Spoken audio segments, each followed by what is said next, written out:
کرنی عدالت میں ایک جج جو ہے وہ 5 ماہ سے عدالت خالی ہے.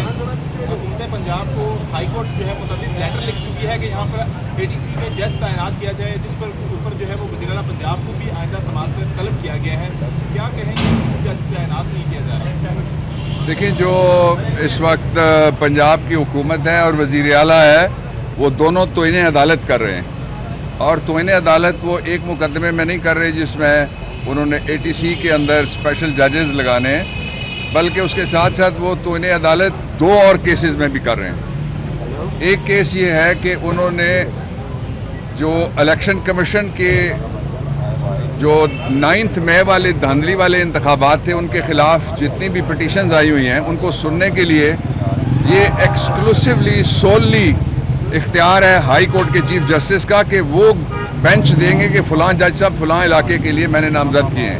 الیکشن کمیشن کے پاس کوئی ایسا اختیار نہیں ہے, اور الیکشن کمیشن کو راضی رکھنے کے لیے جو ان کی گھریلو ایک فرنچائز بنی ہوئی ہے, یہ مریم کی ٹک ٹاک گورنمنٹ اور حکومت ٹک ٹاک پنجاب, یہ دونوں کوشش یہ کر رہے ہیں کہ کسی طریقے سے وہ کیسز نہ چلیں.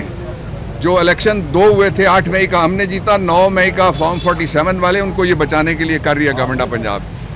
جو بڑی توہین عدالت ہے وہ اور توہین آئین ہے وہ کل ہوئی ہے, جو مڈ نائٹ جیکالز, آدھی رات کے گیدڑوں کی طرح سے جو پنجاب والوں نے جو آپ کا گلا گھونٹنے کے لیے, صحافیوں کو پکڑنے کے لیے, بلاگرز ان کو پکڑنے کے لیے جو انہوں نے قانون بنایا ہے, وہ قانون چلے گا نہیں. اس قانون کو عدالت میں بھی چیلنج کیا جائے گا آن دی ٹچ سٹون آف 2 کیسز. جو اس سے پہلے بھی کوشش کی گئی تو وطن پارٹی کے کیس میں سپریم کورٹ نے کہا ہوا ہے کہ جو پولیٹیکل آزادیاں ہیں اور فریڈم آف ایکسپریشن ہے جس کا آپ حصہ ہیں, میڈیا بھی حصہ ہے, بلاگرز بھی اس کا حصہ ہیں, تو وہ قانون اڑ جائے گا. اور پورے پاکستان کے صحافیوں کے ساتھ پاکستان تحریک انصاف کھڑی ہے. میں وکلا برادری کی طرف سے کہنا چاہتا ہوں کہ جہاں جہاں بھی آپ کو ضرورت ہے ہم آپ کے ساتھ ہیں, آپ کا گلا ہم نہیں گھونٹنے دیں گے کسی کو. اور یہ جو کیسز تھے, آج پہلی دفعہ میں نے قانونی پروویژنز اندر بتائی ہیں جج صاحب کو, اور ایگری کیا ہے پروسیکیوٹر نے بھی ان کے ساتھ. یہ واحد کیس ہے کہ 1 سال گزرنے کے بعد بھی اس کیس میں لکھا ہوا ہے کہ 1 ہفتے میں چالان آ گیا. وہ شامل تفتیش کرنے سے, ملزم شامل تفتیش ہونا چاہتے ہیں, لیکن جو مدعی ہے سرکار اور جو پولیس ہے وہ بھاگ رہی ہے شامل تفتیش کرنے سے.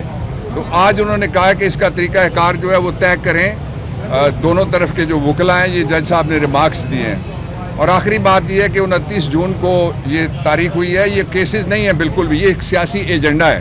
جب یہ پڑھے جائیں گے, میں نے اندر ایک صرف عمر ایوب کی میں نے مثال دی ہے کہ یہ ایک ہی وقت میں ہزارہ میں موجود تھے, ایک ہی وقت میں یہ پنڈی ڈویژن میں موجود تھے, یہ سرگودا ڈویژن میں تھے, فیصل آباد ڈویژن میں تھے, لاہور ڈویژن میں تھے, اور پورے پاکستان میں تھے. تو یہ کیسز مذاق ہے کیسز کا.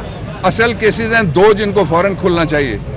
ایک دبئی لیکس کو کھلنا چاہیے, اس کے لیے عاملہ 2010 قانون ہے, انٹائی منی لانڈرنگ ایکٹ 2020 وہ قانون ہے, اس کے نیچے وہ کھل سکتا ہے.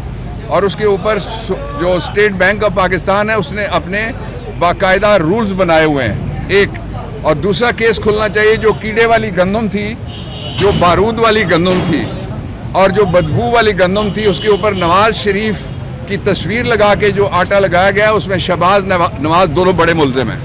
اچھا سر, یہ بتائیے گا, بتایا یہ جا رہا ہے کہ اسٹیبلشمنٹ اور عدلیہ آمنے سامنے کے حوالے سے کتنی صداقت ہے؟ دیکھیں, عدلیہ کے سامنے کوئی بھی نہیں ٹھہر سکتا, اس لیے کہ عدلیہ کا کام ایکسکلوسیولی لوگوں کے حقوق کی اور آئین کی پاسداری کرنا ہے. اور ہم عدلیہ کا جو آئین کی پاسداری اور بنیادی حقوق کا تحفظ ہے, وہ ان کی جو ڈرائیو ہے اس کا ہم اس کی پوری طرح سے اس کا ساتھ دیں گے. وکیل برادری بھی ساتھ دے گی اور پاکستان تحریک انصاف بھی ساتھ دے گی. جو حد کے عزت کا کیس جو ہے وہ قانون بنایا گیا ہے پنجاب میں, اس کے اوپر جو ہے وہ اپوزیشن کی حکمت عملی اب کیا ہوگی؟ قانون تو بن گیا. بسم اللہ الرحمن الرحیم. بہت شکریہ. سب سے پہلے تو میں اپنے بڑے بھائی اور میرے وکیل ہیں ڈاکٹر بابر اوان صاحب, انہوں نے اپنی ماہرانہ قانون بحیثیت ماہر قانون انہوں نے جو آج دلائل پیش کیے, وہ انگریزی میں کہتے ہیں heating the Nile on the head. انہوں نے بالکل منطق کی بات کی اور وہاں پہ پہنچے اور انہوں نے ظاہر کیا کہ جج صاحب کو کہ یہ CRPC کا جو ہے سلسلہ، یہ ذمہ داری ہوتی ہے پولیس کی کہ وہ جا کے انویسٹیگیشن پوری کرے. یہاں پہ یہ وہ راج کے ٹائم پہ پولیس افسران چاہتے ہیں کہ جی سب لوگ آئیں اور ان کے سامنے جھک کے بات کی جائے، تو وہ چیز جو ہے وہ آج ظاہر کی ہے ڈاکٹر بابر اعوان صاحب نے، اور میں ان کا شکر گزار ہوں، اور میں جج صاحب کا بھی ہوں جنہوں نے ڈائریکشنز دیے. یہ تو ہو گئی قانون کے حوالے سے بات. دوسری بات کہ ہر جگہ پہ پہنچنے کی بات، تو میرے پاس اڑن تشتی تو نہیں ہے، اور میں نے قومی اسمبلی کے فلور پہ بھی کہا تھا کہ دنیا کھوج لگا رہی ہے اربوں ڈالر استعمال کر کے کہ وہ خلائی مخلوق کی تخلیق کرے.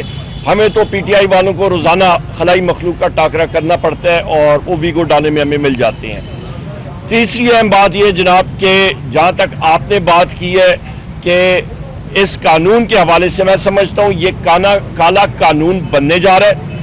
پاکستان کو شمالی کوریا کی طرح، یا پھر جس طرح اسٹالن کا ٹائم تھا USSR میں، سوویت یونین میں، یا پھر آپ کو فرانکو کا اسپین یا ہٹلر کا جرمنی، اس ٹائم کے جو قوانین ہیں وہ یہاں پہ نافذ کیے جا رہے ہیں. لوبے لباب کے کوئی شخص، خاتون یا مرد کوئی بات کر نہ سکے، یہ اہم بات ہے. تیسری بات، اور یہ ہم لوگ اس کو اپوز کریں گے، نیشنل اسمبلی میں کریں گے، ہم لوگ صوبائی اسمبلی میں کریں گے، ہم لوگ ہر چوک میں اس کی مزاحمت کریں گے.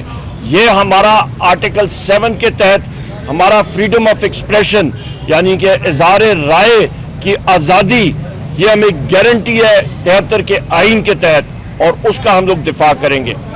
آپ اس کے ساتھ فریڈم ایکسپریشن آ جاتا ہے، اس کے ساتھ ساتھ آپ یہ دیکھیں کہ ڈیفینیشن آف اسٹیٹ جو ہے اس پہ آپ آ جائیں تو ڈیفینیشن آف اسٹیٹ بڑا کلیئر ہے. میں نے آپ کو بتایا فریڈم آف ایکسپریشن وہ ایک دوسرا آرٹیکل ہے، آرٹیکل 19 ہے، اور جہاں تک ڈیفینیشن آف اسٹیٹ ہے وہ آرٹیکل 7 ہے کہ ریاست ہوتی کیا ہے. آپ کا جو اسٹیٹ ہے یا ریاست، اس پہ آپ کا قومی اسمبلی ہے، آپ کی صوبائی اسمبلی ہے، آپ کی فیڈرل حکومت ہے، وفاق کی حکومت ہے، آپ کی صوبائی حکومتیں ہیں، آپ کی تحصیل میونسپل ایڈمنسٹریشن ہے TMA، وہ ادارے جو کہ ٹیکس یا سیس نافذ کر سکتے ہیں. آپ نے بات کی کہ دو ادارے آمنے سامنے، سیکیورٹی ادارے وہ ایٹ نہیں ہے، تو ان کا آمنے سامنے ہونا آپ کے عدلیہ کے سامنے وہ جواز ہی نہیں بنتا. عدلیہ ادارہ ہے، سیکیورٹی ادارے اسٹیٹ یا کہ آپ کے جو ریاست ہے اس کا ایک مطلب آپ سمجھے ٹول ہے، اس کے اوزار ہے. تو آمنے سامنے جو ہے وہ ماتحت چیز، وہ اوپر سپیریئر باڈی کے ساتھ آمنا سامنا ٹکراؤ نہیں کر سکتی ہے آئین اور قانون کے مطابق. بہت شکریہ. سر یہ بتا دیجیے کہ پچھلے دنوں جب آپ نے قومی اسمبلی میں خطاب کیا تو خواجہ آصف صاحب نے آپ کو اپوز کیا آپ کے دادا کے حوالے سے. آپ نے تھرو آؤٹ اپنے پولیٹیکل کریئر میں کبھی بھی ایوب خان صاحب کو ڈسون نہیں کیا، ان کے ماشاء اللہ کو. کیا آپ سمجھتے ہیں کہ انہوں نے ماشاء اللہ لگا کر اس ملک کی جمہوریت کو نقصان پہنچایا تھا؟ دیکھیں، دو باتیں ہیں. پہلے تو جو کہنے والا ہے اس سے آپ سوال کریں کہ نواز شریف جنرل ضیاء الحق کا تیسرا بیٹا کہلاتا ہے. اگر پھانسیاں لگانی ہیں تو تھوڑی بڑی پھانسی گھاٹ بنے گا، اور اس کا پہلا امیدوار تو آئین توڑنے کے جرم میں شریک نواز شریف ہے. ایک سیکنڈ جی. سب سے پہلی بات یہ ہمارا معاشرے میں بہت بڑا ایک مسئلہ ہے. ابھی ڈاکٹر صاحب کے ساتھ میں بات کر رہا تھا، لوگ مطالعہ تاریخ کا نہیں کرتے، کتاب پڑھتے نہیں ہیں، مفروضے پہ بات کرتے ہیں. خواجہ آصف کو ایوب خان کے بھائی سردار بہادر خان نے انگلی پکڑ کے UBL بینک میں بھرتی کرایا تھا سفارش پہ. وہ اس لیے وہ پڑھنے لکھنے میں کمزور تھے، مطالعہ ان کا کمزور ہے، لہٰذا انہوں نے تاریخ پڑھی نہیں ہے. مارشل لا لگایا تھا، مارشل لا پروکلیمیشن آپ پڑھ لیں، وہ لگایا تھا پریزیڈنٹ سکندر مرزا صاحب نے. باقی جو چیزیں ہیں جہاں پہ ان کے والد صاحب خواجہ صفدر صاحب کا وہ اس دنیا میں نہیں رہے، میرے پاس بہت سارا مٹیریل ہے. وہ جنرل ضیاء صاحب کے اسپیکر تھے مجلس شورا کے، پر اس دنیا میں رہے نہیں. اس کے بارے میں یہاں پہ اس فورم پہ بات نہیں کروں گا، قومی اسمبلی میں ضرور بات کروں گا. بہت شکریہ. آپ سے سوال ہے، آپ پتہ چلا کہ آپ پریزیڈنٹ سے ملاقات ہوئی ہے، ان کو پیغام دیا ہے، وہ بتا دیں اپنے.